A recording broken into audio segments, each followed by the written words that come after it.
Hello YouTube, Jerry Kirkpatrick here, and if you are a regular viewer of this channel, my channel, you'll know that the videos have been coming out very sporadically, to say the least. There are two main reasons for that, and I want to go through those two reasons before I get to all of the tools that we'll be discussing today. One is the editing program that I've been using for the last 10 years is gone, and they no longer support their program. The last three videos that I've made have been done on DaVinci Resolve. But what takes so long is every time I wanted to do something, add a transition or just anything with it, I had to stop what I was doing, go and look at a tutorial, try that out, and then go back into the video that I was trying to edit and get it done. So what would usually take me maybe a day or two to do would take me a week just to get the editing done before I started making it presentable. So that's number one. The second reason is because of this DJI Pocket 3 camera. This thing is killer. If you take videos, take a look at this thing. Just go on YouTube, type in DJI Pocket 3, and you'll see a bunch of tutorials on this. I got the upgraded value pack. It comes with its own microphone, a spare battery, a small tripod, an adapter that allows it to be put on a tripod or anywhere you want. This thing has a gimbal. As soon as you turn it on, it will find you. It'll either go in selfie mode or regular mode. Pictures are great. The gimbal works every way. I mean, it's just neat. Not only with the program, DaVinci Resolve, trying to learn how to use that, I've been trying to use this thing also.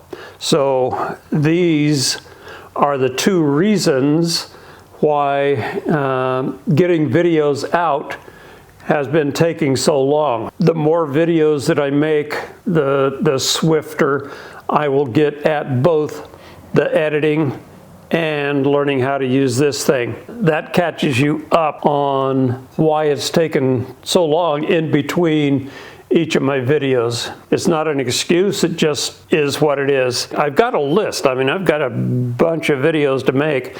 It's just shooting them is nothing, except when I want to do something special with this DJI, this gimbal. It's going to take a while to learn the software DaVinci Resolve. I'm hoping that the videos will be better. You have to look at what we're dealing with here though. Not only better, but more frequently. So that is all I have to explain about why the videos have been coming out sporadically. So now let's get to all of the stuff that I have on the table here. So here we go with all of these tools that I've acquired over many years. There's two pieces here that I got all the way back in 1963. The reason I'm showing those two, which I'll show you in a little bit, because they're the best. What is available to most of the kids that are using metal fabricating tools now, they're on the cheap. So the main reason that I'm showing these to you is because of the brand name. And you may have some of these tools already, but if you want something that lasts like these have lasted for me, you may have this tool, but if you search out these brand names, they'll last you a lifetime. There'll be something that you, as I will, hand down to your kids. I guess the first thing I want to hit is this 1/2-inch belt sander. It is from Harbor Freight, but I purchased this for one specific job. I figured I'd spend the money. It's a fairly good quality tool. I keep it oiled. I put 5 drops of Marvel Mystery Oil in there every time I use it. After I got finished with the project that I bought it for, I put it away. I actually put it over here in a drawer that I have all of my air tools in, figuring I would just go get it whenever I needed it. Wouldn't be any big deal. But I found myself using it almost every time that I cut a piece of tubing. If you get go get a Harbor Freight 1/2-inch belt sander, make sure you get one of the best, because you will find yourself, as I, using this thing more and more. I use it so often that I made a place for it right on my pegboard there, where all of my belt sanding or my air tools live. The second thing is a sandblaster that I've been looking at for quite some time from Harbor Freight. I've put off buying one of these things for many, many years. I've always wanted something like this that I could go out in my field here, take a small part and sandblast it for doing very small jobs. Well, I saw on YouTube a fellow that did some soda blasting with it. This is just baking soda. It's just cheap, dead cheap. So I went ahead and bought this thing. I had my oxyacetylene welding Cobra torch, and it had gotten, it's made out of brass, so it had gotten all crusty and just bad. So I filled this thing up with the soda, hadn't adjusted it, hadn't changed the air. I was up to 120 pounds, pulled the trigger, and this thing just just made that thing sparkle almost. So I quit. I hooked up a regulator, brought the pressure down to about 40, 45 pounds. I adjusted this little knob here where it was using just a minimal amount of soda. One thing you do have to do, because of the hopper, this little angle here does nothing. You're best off holding it at an angle so it comes down, your soda comes down into where the pickup is. So surprise the heck out of me. This thing, I put it right over on top of my welding machine. It's out of the way. I keep the baking soda back in the back corner. Anytime I have a piece that I want just to clean off real quick, I go to this thing and the baking soda.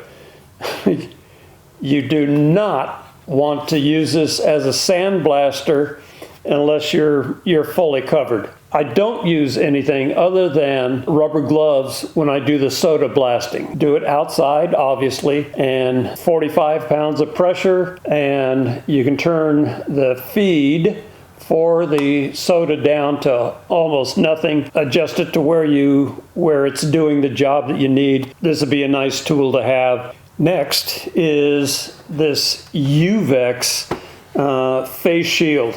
Unbelievable. I was in my welding shop, welding store, supply store, picking up some stuff for my TIG, and I just happened to see this sitting on one of the shelves. I had seen a couple of videos where guys have been using this thing, and I thought, well, why not? It's just money, and they're more expensive than this thing, and you can see where the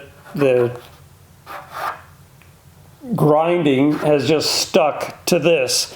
The first time I've used this thing. I put it on, did some grinding, and noticed how nice it was to be inside this thing. The sparks didn't come around and go inside like they usually do on the old face shield, and a couple of times I had the spark going right at the shield, and this is as clear as when I bought it. When I first bought it, I was going to pick up 2 or 3 shields because I didn't know if this company or this kind of shield was going to be around as long as I am. So, but I decided against it. And I think if I go back to my supply, I will get one more. I don't think I'll ever use more than the one that I have. Maybe another one if I mess up in some way, but at least I will have it in the shop, ready to go. It feels kind of cheap. It's all plastic. I was kind of disappointed when I pulled it out of the box, but after I got it assembled and used it for the first time, the mass of the shield itself is pretty light, which is a plus. It doesn't make you tired, and the way it protects is 1,000%.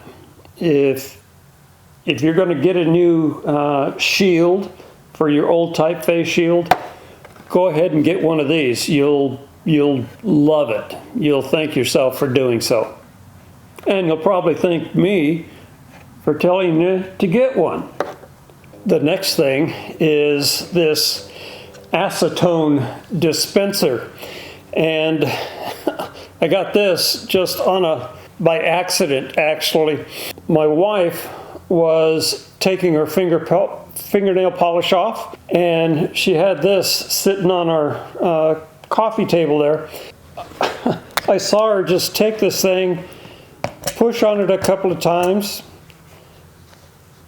take a napkin, and then wipe off her fingernail polish. Well, I could smell that it was acetone.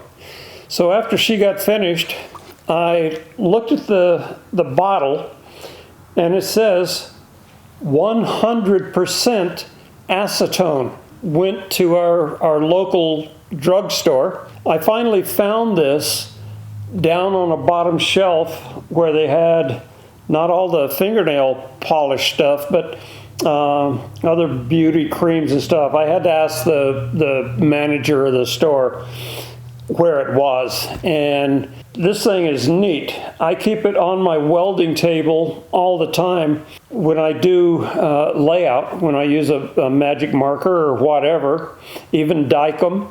When I get finished with my layout, I just give that a couple of squirts, a Kleenex, wipe it off, and it's done.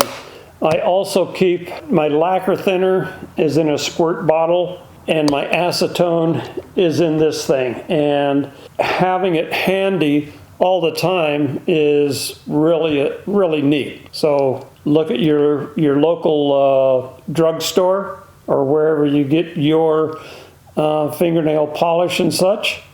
See if they have one of these dispensers. They're really neat. And the last tool we have is a hand nibbler. And right up at the top here, there's a little cutter, and every time you pull the handle, it nibbles just a little bit out of the piece that you're wanting.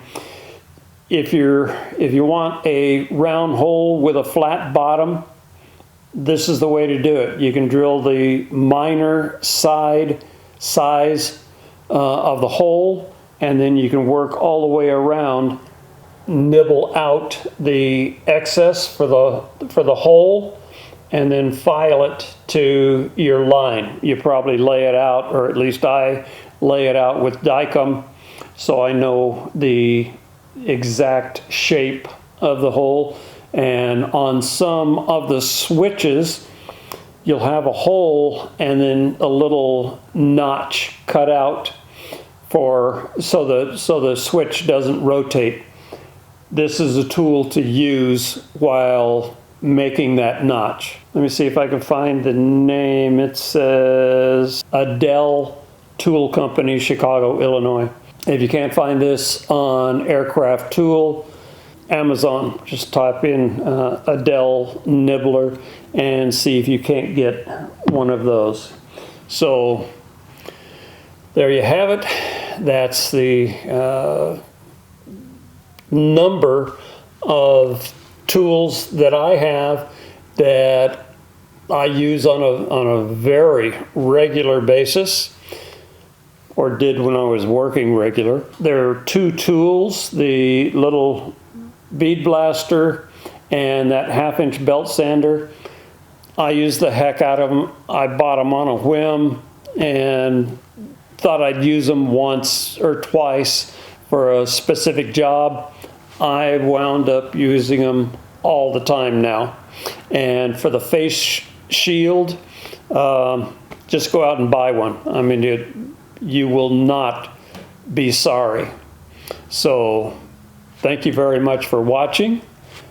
Buy me a coffee if you please. If I'm lucky, I'll see you in the next one.